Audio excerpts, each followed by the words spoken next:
बिस्मिल्लाहिर्रहमानिर्रहीम। अस्सलामु अलैकुम। This is doctor Zia with a new topic. आज हमारा टॉपिक है कोविड-19 यानी कोरोना वायरस। आजकल इससे सबसे ज़्यादा मुतासर मुल्क इटली है। इटली इससे इतना मुतासर क्यों हुआ? 31 जनवरी को इटली में पहला केस डायग्नोस हुआ।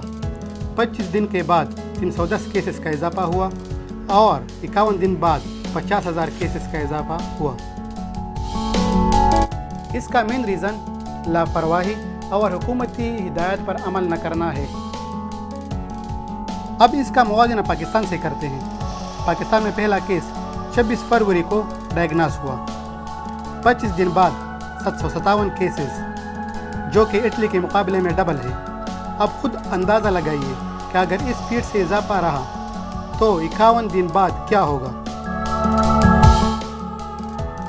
अब इस केसेस में कितनी सदाकत है हमें इससे कुछ लेना देना नहीं, लेकिन एहतियात शर्त है। हकीकत में ये मुज़र बीमारी है और जानलेवा है। ये एक नया वायरस है जिसके लिए न इफेक्टिव दवा है और न वैक्सीन। इससे बचने का वाहिद रास्ता एहतियात है। चाइना में इस बीमारी का 96% रिकवरी रेट है।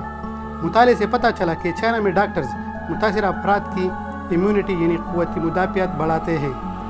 ये बीमारी उम्र रसीदा लोगों के लिए जानलेवा है क्योंकि उनकी इम्यूनिटी कमज़ोर होती है और जो 4% मरे हैं उनमें बेशतर उम्र रसीदा लोग हैं। क़ुव्वत मुदाफ़ियत हमारे जिस्म का बॉर्डर कंट्रोल या मिनिस्ट्री ऑफ डिफेंस है, जो हमारे जिस्म का सबसे वफ़ादार बॉडीगार्ड या हिफाजती दस्ता है, जो हमें मुख्तलिफ़ बीमारियों और जरासीमों से बचाने की कोशिश करती है। यानी ये सारा गेम इम्यूनिटी का है।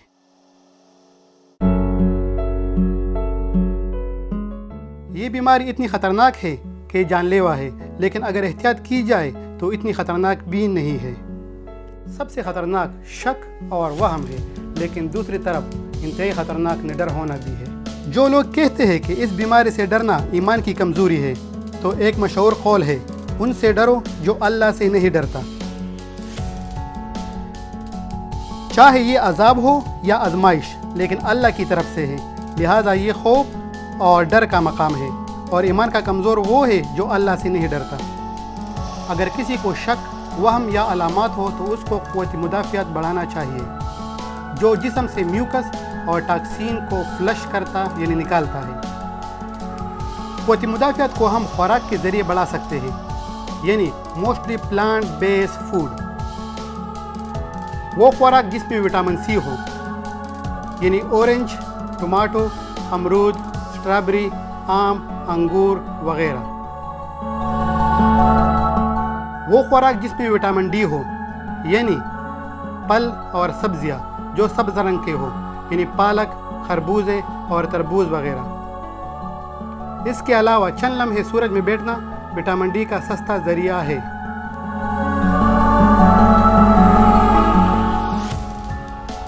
हल्दी और अदरक का इस्तेमाल क़ुव्वत मुदाफ़ियत बढ़ाता है क्योंकि इसमें करकुमीन होता है। विटामिन के सब्जियों, फ्रूट्स, गोभी, सरसों का साग, ग्रीन बीन यानी बिंडोल वगैरह में होता है। विटामिन बी से भरपूर चीज़ें यानी दालें, लोबिया, चना, बादाम, सूरजमुखी के बीज, अखरोट वगैरह। लौरिक एसिड से भरपूर ग़िज़ा कोकोनट यानी नारियल और नारियल का पानी।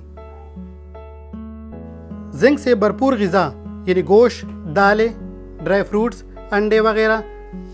यानी क़ुव्वत मुदाफ़ियत बढ़ाने के लिए गोश्त या मुर्गी की यखनी में मिली सब्जियां ग़िज़ाइयत का ज़ख़ीरा है। सबसे अहम प्रॉपर नींद और ज़्यादा पानी पीना है, जो जिस्म से टॉक्सिन को फ्लश करता है यानी निकालता है। इसके अलावा सफाई का ख़ास अहतमाम और साबुन से बार बार हाथ धोना चाहिए। जैसा कि पहले मैंने बताया कि इस बीमारी का इलाज नहीं है, लेकिन फिर भी अर्ली एंटीवायरल ट्रीटमेंट इस बीमारी की शिद्दत को रोक सकता है। अगर किसी का टेस्ट पॉजिटिव हो तो ऐसे अद्वियात है जो डॉक्टर की हिदायत पर इस्तेमाल किए जा सकते हैं। Chloroquine phosphate, ritonavir, hydroxy chloroquine. जैसा कि पहले मैंने बताया कि ये इतनी ख़तरनाक बीमारी नहीं है, यानी चाइना में इसका रिकवरी रेट 96% है। لیکن احتیاط بہت ضروری ہے، ان کے لیے جو متاثر ہے اور ان کے لیے بھی جو متاثر نہیں ہے، یعنی پراپر کوارنٹین اس کا واحد حل ہے۔